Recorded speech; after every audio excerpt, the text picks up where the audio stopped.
unlike other countries, Nigeria open banking approach is private sector led. So it basically means we have a standard, but we don't have a regulation. In Europe, you have the PSD2.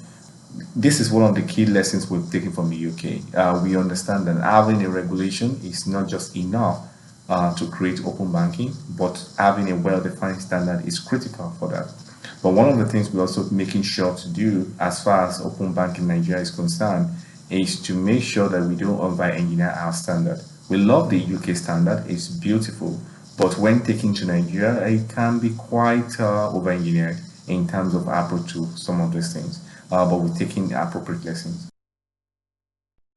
In Singapore, I'd say that it was driven by the regulator, but it is not regulation. Still very much early days. I think what's also interesting is that the government in general has opened up a whole set of APIs and a whole set of data around your own personal info, around your CPF, which is the Central Provident Fund. It's a government-run savings scheme for Singaporeans.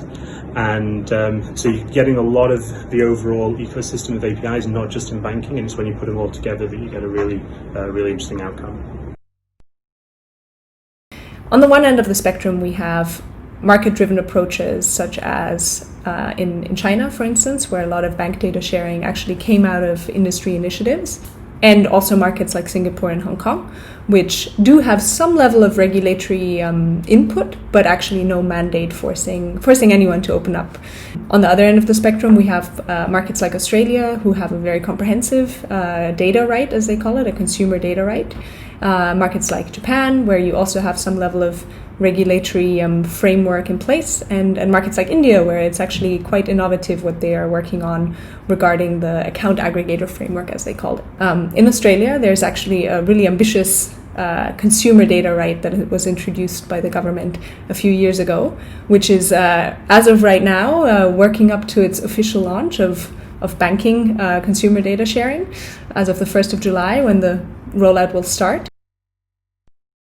When it comes to look at benchmark reference in the world of tackling the friction and the technical integration in the financial services sector, the Europe experience is key. Following the PSD2 journey in Europe, and especially the UK open banking initiatives, and we have taken pretty much a significant part of the practices, standards, and we have incorporated in our product.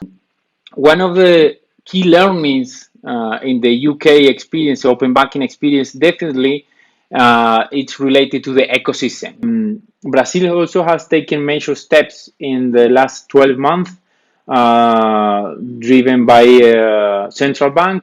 We are expecting a lot of things happen in the next 18 months. In terms of setting the standards and a specific specification about how this is going to move forward. Open banking in Brazil, it's an initiative of the Central Bank of Brazil. The main objectives of the Central Bank is to encourage innovation, promote competition, increase the efficiency of the Brazilian financial systems, and also the Brazilian payment system, as well as it's intended to promote financial inclusion. In Brazil, the open banking regulation is reaching a little bit further than the UK because it also embraces sharing of data on products like insurance, private pensions, credit proposal, and exchange operations. Is the scene in about 2018 when the government essentially initiated a small consultation with regards to the idea of open banking when it was seeking input from the market itself. However, we really have not seen any, what I'll say, are crystal or concrete steps towards the idea of open banking. What we're doing today is we're seeking partners from around the globe that will come and join our initiative and be part of our overall framework so that we can actually show or demonstrate to the market the value of open banking with respect to the consumer. It's an interesting space. It's a great opportunity. In the Canadian space, it is going to be one of a wait and see from a regulatory perspective. I'm going to talk about Norway and France. So in Norway, the regulator was quite instrumental in driving PSD2. As a result, the sector is quite unified. And they adopted the Berlin Group API to access bank accounts. In France, there actually were initiatives before the enforcement of PSD2. They were limited, and clearly it's the regulation that drove the slow adoption of PSD2. Now it's seen as an opportunity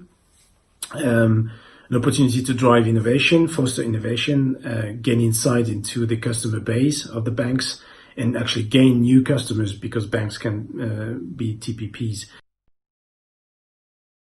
So the approach taken in Mexico is a mandatory approach, as it was considered that a legal mandate would help to accelerate the introduction and development of open banking in Mexico. However, the obligation for sharing data does not apply only to banks. It applies practically to all financial services providers. Also, there will be not a central entity, as it is the case in the UK with the OBE. Here it's going to be the financial authorities who will issue the rules that will be applicable to their own supervised sectors. And we're talking about 4 different authorities. It is Banking and Securities Commission, the Insurance Commission, the Savings for Retirement Commission, and the Central Bank of Mexico.